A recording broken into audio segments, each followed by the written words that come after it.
porque no existe una homogeneidad entre lo que decimos de Cristo y lo que vivimos de acuerdo a Cristo. O cual diría Mahatma Gandhi: yo amo a Cristo pero no amo a sus cristianos. La verdad es que nos hace falta ser congruentes en lo que predicamos con lo que vivimos, porque de pronto no nos suceda como al niño aquel que le dice al pastor: pastor, présteme el palito con el que usted habla, porque mi papá cuando está aquí, oye, se comporta preciosamente, pero en mi casa es diferente, así que présteme el palito para llevarlo a mi casa.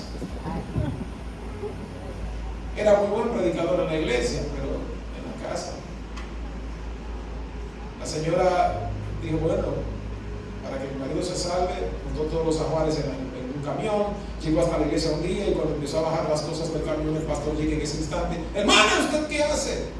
Pastor, lo que pasa es que mi marido está bueno aquí en la iglesia, que yo quiero que cuando Cristo venga se salve, entonces nos vamos a mudar a la iglesia. La gente se agolpaba para escuchar a Jesús predicar. Y dice que era tanta la multitud, siempre estimable entre más de 15,000 personas. De hecho, cuando multiplicó los panes, 6,000 hombres sin contar mujeres ni niños, y como no había control de la natalidad, y mientras más niños tenía una mujer, más bendita era, 20,000 personas es lo que estimo. Habían allí. Y estos estaban siguiendo a Jesús. Pero dice que él, sintiéndose un poquito, ¿verdad?, presionado por la gente, vio las barcas en la orilla y dice: no, dame montarme en una, aquí no me van a poder apretar. ¿Sabe? Pero nota que dice que se montó en la barca de uno que se llamaba, ¿cómo? Simón. Esto tiene para mí un gran sentido importancia, porque cuando translitero del hebreo al español, Simón significa un débil, un frágil. ¿Dónde fue que se montó en la barca de quién? De un frágil, de un débil. Interesante, ¿no? Porque a la medida que nosotros podemos hacer internalización, este Simón, este frágil, junto con sus compañeros, habían ido a pescar, y dice el texto sagrado, toda la noche estuvieron intentándolo. De hecho, la mejor hora para poder atrapar los peces es en la noche. Yo lo sé, porque yo antes vendía camarones cuando era adolescente en Boca Chica, y lo compraba por la mañanita temprano a los pescadores. Y ellos dejaban las nazas, las redes, lo que sea, que atrapaban los peces, los camarones y los peces, todos se metían a la trampa, esto que yo hacía, y en la mañanita cuando iban y recogían, ahí estaban toda esta cantidad de cosas que uno hacía, ¿verdad? Eso hace ya un cuanto día, no hace mucho. No haya pensado usted ahí, hombre. Entonces, a la medida que nosotros internalizamos la nota, Dios espera que usted y yo entendamos cómo Él quiere que se produzca este hecho.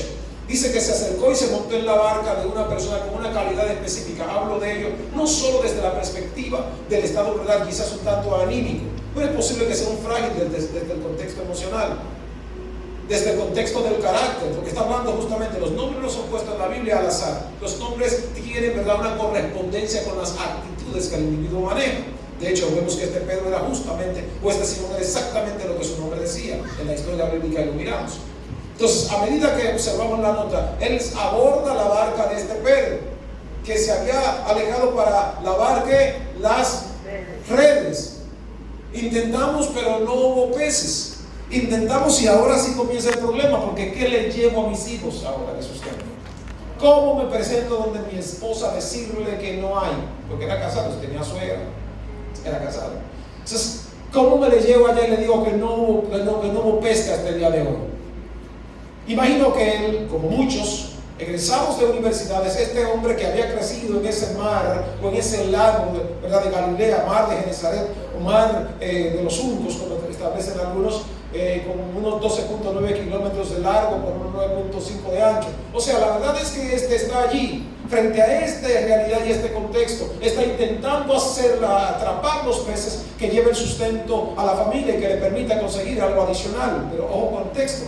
Dice que el maestro le dice: Pedro, por favor, aleje la barca de la orilla para pescar. Desde allí dio los discursos, dio la enseñanza a la gente que le estaba necesitando. A veces esto tiene un sentido, porque a veces nosotros tenemos que alejarnos un poquito de todas las cosas, ¿sí o no? Sí, porque a veces de repente la mejor perspectiva tú no la tienes estando dentro de la situación. A veces el conflicto, si lo miras desde otro ángulo, quizás se vea un tanto mejor, ¿sí o sí? Pues él se alejó. Pero entonces lo que pasó siguiente es la parte más lapidaria en este caso. Pedro boga hacia aguas profundas. ¿Usted está aquí? Amén. Es importante que entiendas la ordenanza que el maestro le está diciendo. Porque a veces nosotros estamos acostumbrados a estar solo en la orilla. Queremos las cosas, verdad, bien fácil. No queremos aventurarnos a cosas profundas. El escritor de Hebreos en el capítulo 6 está diciendo, basta ya con los antiguos rudimentos de la actividad de Cristo, olvidando, verdad, el fundamento de las puertas, y empieza a dar un conjunto de cosas. Dice, y esto haremos, verdad, iremos más adelante si es que Dios lo concede. Porque a veces todo el tiempo estamos puestos en una posición. Decía el pastor Hitler hace un rato que bueno, vamos a comenzar mover, ¿verdad? Quizás va a romper tu agenda, pero te pregunto, ¿cómo lo sientes adentro? ¿Sientes como que de repente tú no puedes violentar tu agenda y adicionarle algo para Dios? El Señor de pronto es el que está usando a su siervo para decir, vamos a empezar esto porque hay almas que salvar. Amén, gloria a Dios. Entonces estamos acostumbrados a estar a la orilla. Pero el Señor está diciendo, esto tiene que abocarnos a irnos a las aguas más profundas para poder entender el gran programa de lo que Dios quiere hacer. Pero es interesante que luego pasa a decir, echa tus redes para pescar. Perdón, maestro, de pronto tú eres un buen maestro. Tal vez tengas, verdad, un experto en milagros, pero de pesca, papá, soy Pedro, yo nací en este mar. Yo conozco aquí cómo que el asunto funciona y fue la noche entera intentándolo, varón. Así es que usted me va a decir a mí cómo echar las redes. No, pues señor, escúchame. Ya como que hice mucho, dejando que montar en la barca. Ahora que voy a hacer una más profunda. Espérate, señor. Yo hice lo que me tocaba. Perdóname, quiero poner esto en perspectiva. Porque, como siempre digo, cuando hago las enseñanzas, ¿verdad?, de interpretación bíblica, en mi capítulo, ¿verdad?, de lo que hacemos como teólogo, es enseñar y entender de que esto tiene sentido en el contexto bíblico, pero ¿cómo aplica al siglo XXI? ¿Acaso alguno de aquí es pescador? No, ni yo. Yo compraba los peces y los camarones aquí, pero no era que yo los pescaba. Yo recuerdo cuando empecé a pastorear hace como 20 años, uno de mis líderes me dice, pastor, yo quiero que vayamos a pescar. Nos fuimos por el banco de agrícola allá del 30 de mayo, o en el malecón George Washington, y me dice, pastor, mire, tenga esta caña para que pesque. Yo me puse mi carnadita, tiré. Interesante, atrapé un pulpo. El primer intento. El segundo, un pescadito. Después de ahí no se pescó más nada. Y de esos 20 años acá, ¿usted cuántas veces cree que yo voy a tirar el anzuelo? Nunca más.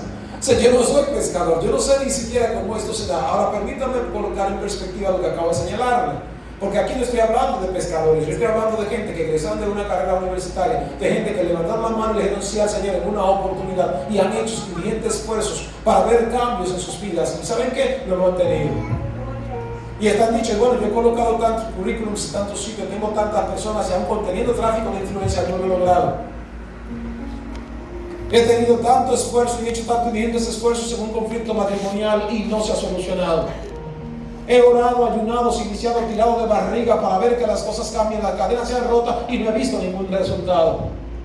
Yo he invitado a tantas personas a las diferentes actividades de la iglesia y nunca han accedido a la invitación que le hacemos. Y nos vemos obviamente en una situación a veces hasta de cierto nivel de frustración y de cierto imposible. Decimos, es que no hay forma de hacerlo. Pastor me está diciendo que empiece a colocar las manos y a orar por esto haciendo, porque aquí se va a sentar gente que tengo años invitándolos a la congregación y no sacan espacio para estar aquí. ¿Cómo lo voy a hacer, pastor? Usted no sabe lo que yo he hecho. Usted no sabe hasta cuánto he tenido que lograr. Ese pastor, hágale una cena, invítelo a algo por ahí. El fin justifica el medio, diría Nicolás Maquiavelo. A fin de cuentas, para tener el resultado de lo que se quiere, la realidad es que no podemos decir, Señor, ya yo lo he intentado. Y es posible que sí lo hayas hecho, pero hay un detalle, ¿cómo lo harás ahora? Porque antes lo hiciste tú solo, no tuviste el resultado. Antes lo hiciste confiando en tu sapiencia y capacidad y no tuviste ese resultado. Antes lo hiciste pensando que podrías, porque como para eso estudiaste, pero no tuviste ese resultado. Quizás te moviste para tratar de ver cómo las cosas cambiaban y seguías con el mismo resultado fallido, sin lograr los objetivos propuestos. En medio de toda esta verdad y realidad, no, vamos a decir contexto para ser específico, quizás no es tu verdad, pero de pronto es el contexto en el que estás viviendo, no que estés haciendo separación entre uno y otro. Porque a veces el contexto no se corresponde con mi realidad. A veces la realidad es que el Señor está diciendo, yo quizás he impedido que estas cosas sucedan. Permítame leer a Lutero cuando vive allí en el siglo XVI, que ni una sola hoja de los árboles se mueve sino por la voluntad de Dios. En la Biblia no aparece eso en 31.173 versículos. La verdad es que la manera en la que yo puedo interpretar la que el Señor está estableciendo es que de pronto Él está permitiendo las cosas. Lamentaciones 3:38. ¿Quién puede decir que algo ha sucedido que Jehová no lo haya mandado? Los peces no se han logrado. Lo que has intentado hacer para producir el cambio en tu vida, familia, matrimonio, no se ha producido porque de pronto Dios está diciendo, quizás no es el tiempo, quizás no es el momento. Porque además quizás lo estás haciendo en tu fuerza, quizás lo estás haciendo en tu capacidad, quizás lo estás haciendo dentro de tus propios recursos, en tu propio razonamiento. Y el Señor está diciendo, yo quiero que lo hagas ahora, pero que lo hagas de acuerdo a mi palabra. Pedro no se sentó quizás a confrontar al Señor y quizás a decir, Señor, es que tú no sabes. Si fue toda la noche pescando, le pregunto yo a usted, ¿cómo estaba la condición climatológica cuando ellos estaban intentando hacerlo? Porque si es un lugar desértico, sabemos que la temperatura durante el curso del día alcanza un grado Fahrenheit, o sea, bien altos, que queman. Pero en la noche la temperatura desértica cae bajo cero. Y si están en el agua, ¿cómo estaba? Quizás hipodérmica estaba la temperatura para el momento. Y ellos habían pasado la noche haciendo intentos fallidos. Habían pasado toda la noche intentando lograr algo. La frustración y el nivel de cansancio, además del estrés y no tener resultados, resultaba, digo yo aquí redundando, era para ellos un tanto difícil y un tanto frustratorio. De pronto igual nos pasa a nosotros. Pero ante toda esta situación, dime, ¿cómo lo harás tú? ¿Cómo lo harás tú? Te voy a soltar esto. Yo no voy a seguir brigando con esto. Yo voy a cerrar esa puerta, yo voy a dejar que eso se caiga, voy a dejar que esto ya se frustre. De pronto es la respuesta que cualquiera de nosotros podríamos dar. Sin embargo, el cansado y frustrado Pedro le dice, Señor, aunque he pasado toda la noche intentándolo, ¿qué tiempo? La noche. El contexto de la noche tiene un sentido bíblico muy poderoso, porque la noche es donde las frustraciones se acrecentan. Bien que es el momento especial para no encontrar a Dios, pero cuando no es esto, en la frustración se acrecenta. Salmo 30, verso 5, por la noche dura el lloro, a la mañana viene la alegría. O sea, hay algo que pasa en la noche. Es el nivel de frustración que allí se va a expresar y de pronto Pedro lo está sintiendo. Si lees el libro de los Hechos, capítulo 16, verso 25, a la medianoche, dice el texto sagrado, Pablo y Silas no estaban de pie, estaban en verdad medio a cuclillas, porque así era la mazmorra en la que estaban metidos, en la de más adentro, donde ni siquiera la punta de la nariz la veían por la oscuridad que allí había, además de lo nauseabundo, porque pasaban todas las heces fecales y las orinas, prácticamente toda la cárcel donde ellos estaban metidos. Pero a la medianoche, pudiendo ellos haber dicho, oye, yo por predicar, yo voy a soltar esta de la predicación del Señor, porque ¿por qué estos resultados? ¿Por qué si yo estoy queriendo hacer la voluntad de Dios? Pues a la medianoche, la noche, ellos la habían pasado intentando pescar algo y no habían tenido niveles de resultado. A veces tú estás en esa noche en la que estás tratando de hacer cosas y no ves resultado. He aprendido de los viejos dominicanos que cuando las noches se hacen más oscuras es porque próximo está a amanecer. Yo voy a repetir esto porque alguien necesita escucharlo por segunda vez. Cuando las noches se hacen más oscuras es porque próximo está para amanecer. Porque permítame colocarlo, ¿verdad? De acuerdo quizás a la realidad que estás viviendo. Estás orando y ve que en lugar de tener resultados positivos, los que estás teniendo son tan negativos que dicen, ¿para qué oro? Creyendo que de pronto se va a solucionar el problema sigue siendo más grande y se pone mayúsculo que casi no lo resisto. Es porque la noche está oscureciendo porque ya viene el amanecer de camino. Aleluya. No lo ensayo, denle el aplauso al Señor. Entonces, pensemos básicamente en lo que esto está queriendo establecer. Pedro está diciendo, esta fue mi realidad cuando yo lo intenté en mi conocimiento como pescador. Pero ¿sabes qué, Señor? Yo lo voy a intentar ahora, pero ¿sabes cómo lo voy a hacer? De acuerdo a tu palabra. ¿Cómo lo vas a hacer? Ok, permítame entonces cambiarle la perspectiva a algunos que hasta aquí de pronto no han tenido resultado. Lo estuviste haciendo de acuerdo a tus capacidades, ¿no? De acuerdo a tu tráfico de influencia lo intentaste hacer. Lo intentaste hacer de acuerdo a lo que te preparaste en la universidad cuando te matriculaste a la carrera y al egresar, ¿verdad? Los conocimientos adquiridos quieres aplicarlos, pero no funcionan. Inténtalo de acuerdo a la palabra de Dios, a ver qué sucede ahora. No, yo voy a soltar esto, pero inténtalo por lo menos, aunque sea un último intento, pero de acuerdo a la palabra de Dios. Hay una sentencia de Isaías, que la palabra de Dios no retornan jamás vacías y que van a cumplir el propósito por el cual ellas son enviadas. Entonces, si lo has intentado en tu capacidad humana y no ha funcionado, hazlo ahora de acuerdo a la palabra. Y si es la palabra, óigame, de acuerdo a la palabra de Dios, permítame pensar como un evolucionista, ¿verdad? Que todo fue por una explosión cósmica que se creó. Está bien, eso le he dicho a los ateos, yo estoy de acuerdo con usted allí. Lo único que tiene que explicarme quién hizo la explosión.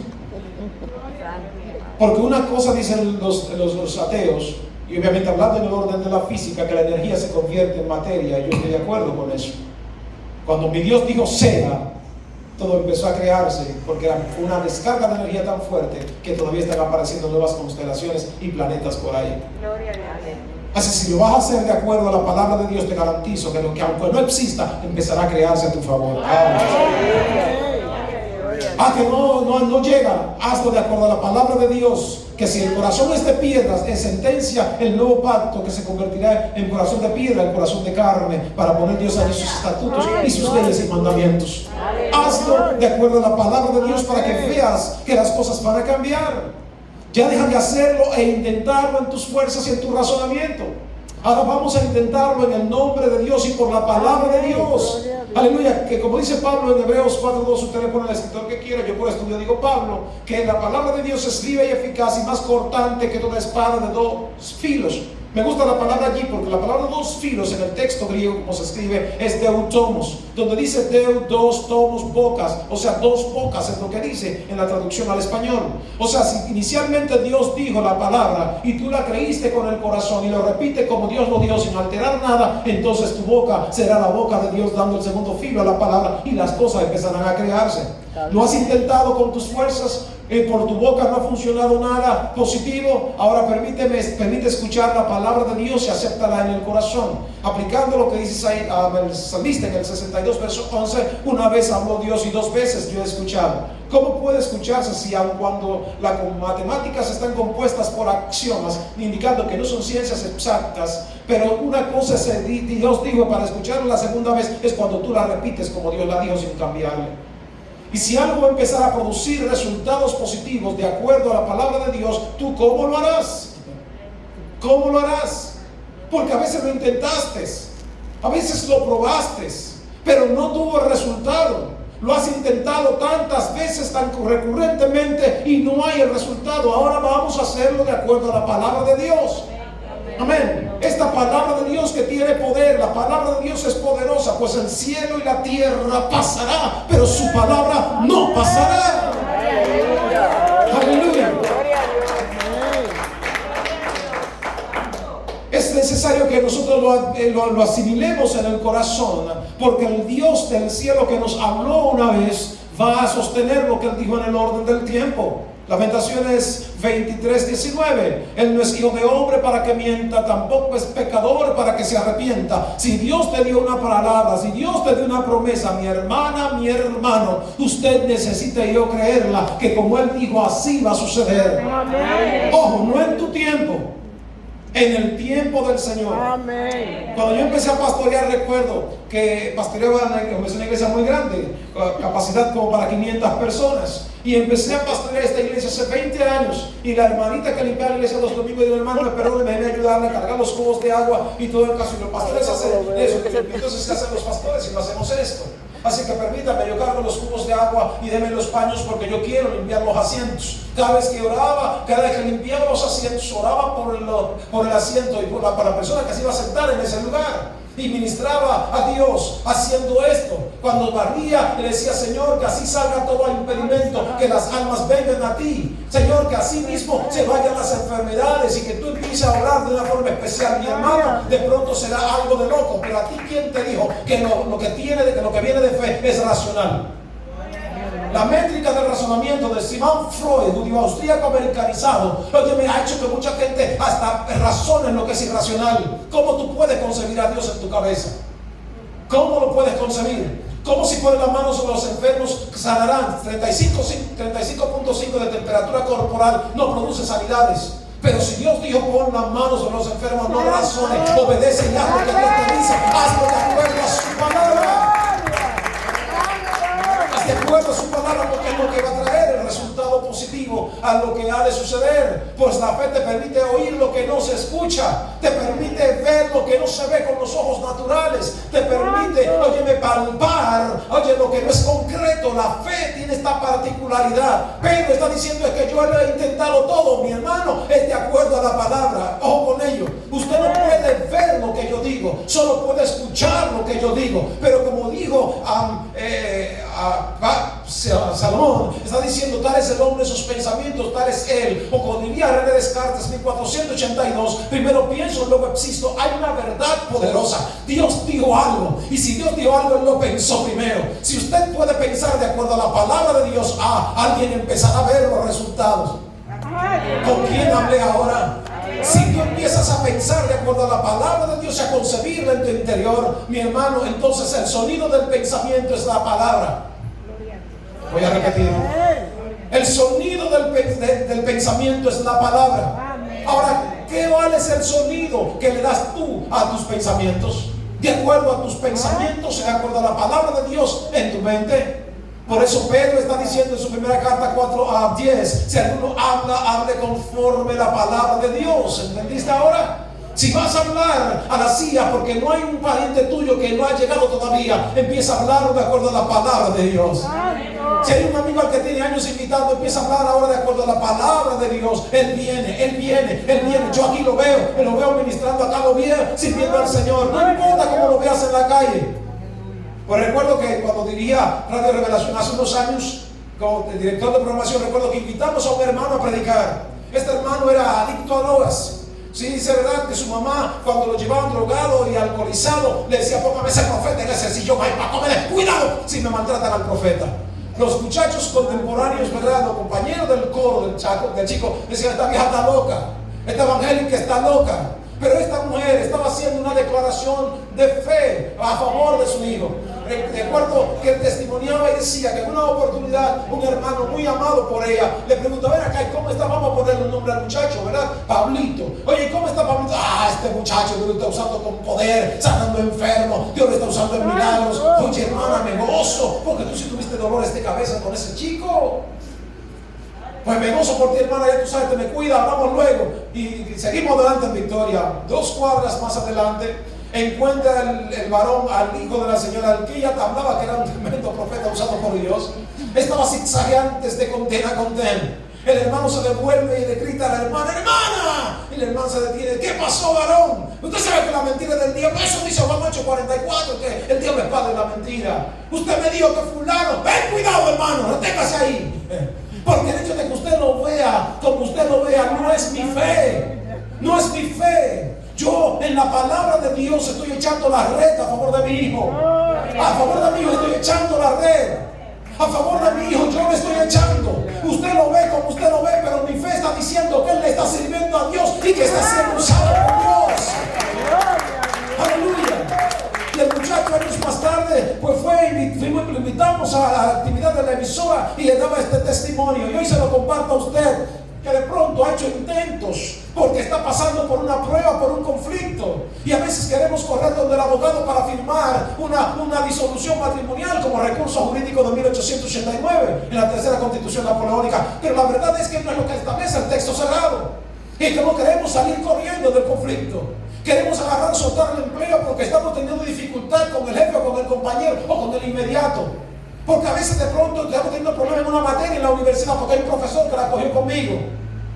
Y se dan estos detalles y queremos tirar la toalla.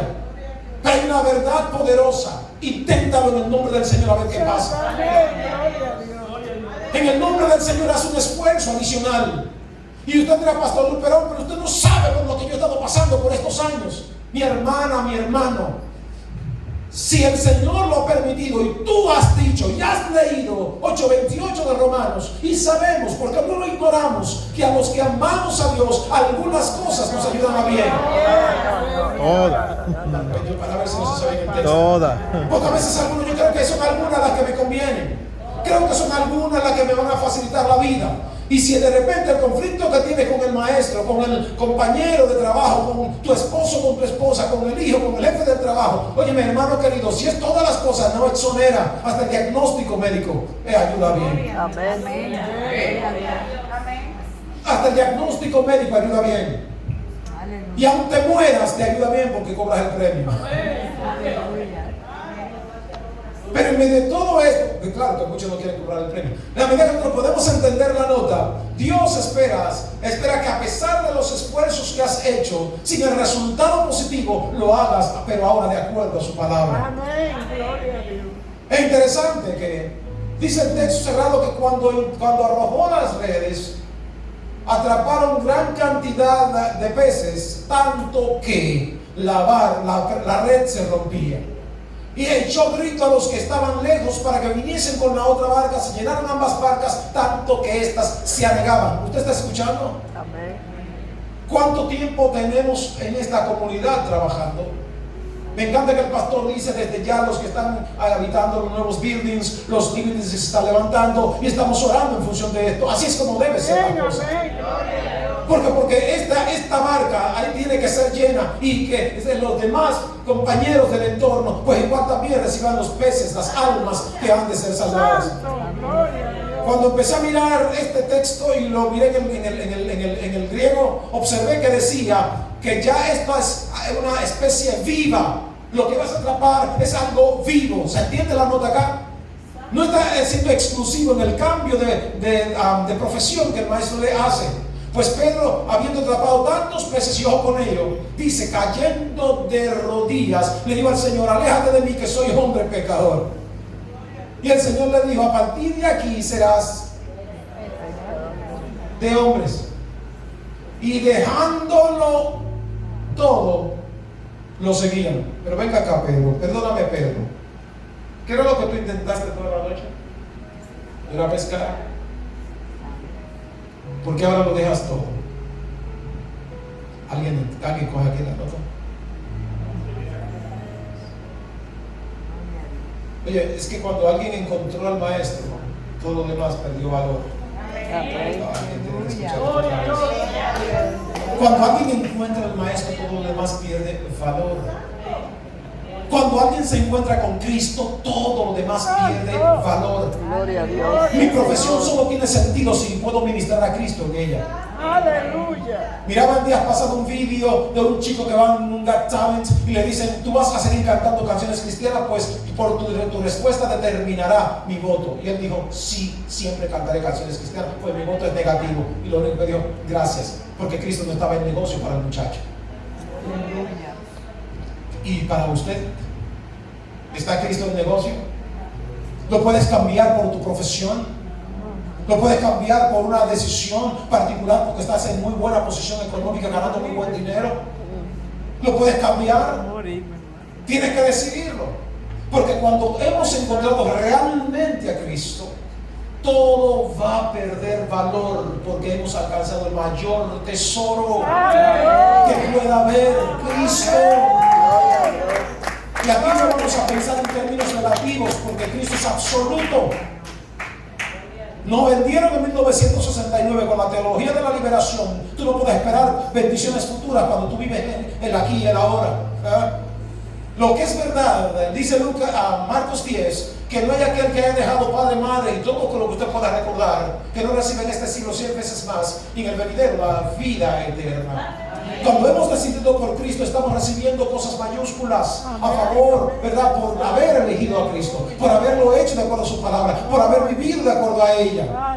El 7 de diciembre del año 2000, bueno, déjeme antes, el 30 de noviembre del año 2000, yo era sugerente para el Intercontinental Quinto Centenario y me había ganado mi jefe para Cristo. Hicimos una oración ese miércoles 30 de noviembre del año 2000. Señor, si no es tu voluntad, permite que salgamos de acá. A mi jefe, ¿verdad? Le armaron una cuestión tremenda donde lo iban a sacar hasta preso. Yo viendo todo lo que estaba sucediendo, yo dije, bueno, pues fue una respuesta del cielo. Justo 7 de diciembre de 2000, yo faxié a la presidencia de la compañía mi renuncia y me dijeron, pero ¿por qué usted hace eso si usted va a ser el próximo gerente? Y yo dije, si le explico no lo van a entender. no lo van a entender. Yo había orado una semana antes y le dije al Señor, si tu voluntad es que sigamos acá, perfecto. Si no es tu voluntad, danos una señal. Ya Dios la dio. ¿Qué más necesitaba yo? Aferrarme ahora porque voy a entrar a la gerencia, porque ya el quítate tú para ponerme yo todo chulo, o voy a seguir y asumir lo que habíamos pedido al Señor. Pues como no había negocio en la oración que le habíamos hecho al Señor y en las respuestas que estamos teniendo en ese momento justo, decidimos apartarnos de la compañía. ¿Significó que de repente dimos un salto cuántico a las grandes bendiciones? No, pasamos procesos difíciles. Pero hay un detalle: antes de Dios aprobar, primero tiene que probar. Lo voy a repetir. Antes de Dios aprobar, primero tiene que probar. Hay gentes que quieren que Dios los apruebe, pero primero tiene que probarte. Y de repente estás pasando por la crisis, echando tus redes sin tener resultados. Es una prueba del cielo. Yo no sé si estoy hablando con las personas correctas esta noche. Estás echando las redes y no estás teniendo el resultado. Te están probando. Porque ahorita te va a decir el Señor, pero inténtalo en mi palabra. Inténtalo de acuerdo a mí ahora. Haz el último esfuerzo a ver qué pasa. Toca esa puerta, a ver ahora, empújala a ver qué sucede. Háblale a esa persona. Sal ahora del confort donde estás y empieza a hablar de mí. Ocúpate de lo mío, que yo me encargo de lo tuyo, dice el Señor. Amén. Gloria a Dios. Santo es Dios. Y esa es la dinámica de Dios para personas en esta noche, las cuales están siendo, ¿verdad?, confrontadas por el Señor. ¿Cómo lo harás tú? ¿Con tus fuerzas? ¿Con tu razonamiento, Simón, frágil, débil? ¿O lo vas a hacer de acuerdo a la palabra de Dios? Como diría Pablo en su despedida allá en Mileto, Hechos 19. Aquí yo los encomiendo a Dios y a su palabra, que tiene poder para sobreedificaros y daros herencia junto con los santificados. La palabra que tiene el poder. La palabra que tiene el poder. La palabra que tiene poder. Hazlo en la palabra. Hazlo de acuerdo a la palabra. Y lo que es seguro, como dice justamente, repito, el Salmo 30, verso 5. Aunque por la noche dura el lloro, viene la mañana, y a la mañana viene la alegría. Y en el verso 11 dirá: y has cambiado mi lamento por alegría. Hay gente que necesita empezar a danzar en una nueva temporada. Danza en una nueva temporada. Ahora, ¿en cuál temporada? Ya te pasaste tu otoño, que se cayeron tus hojas, casi te secas en un invierno. Yo sé que para la gente de primavera es hoy. Gracias por el día, Demos gracias a Dios, las familias de nuestro estado emocional.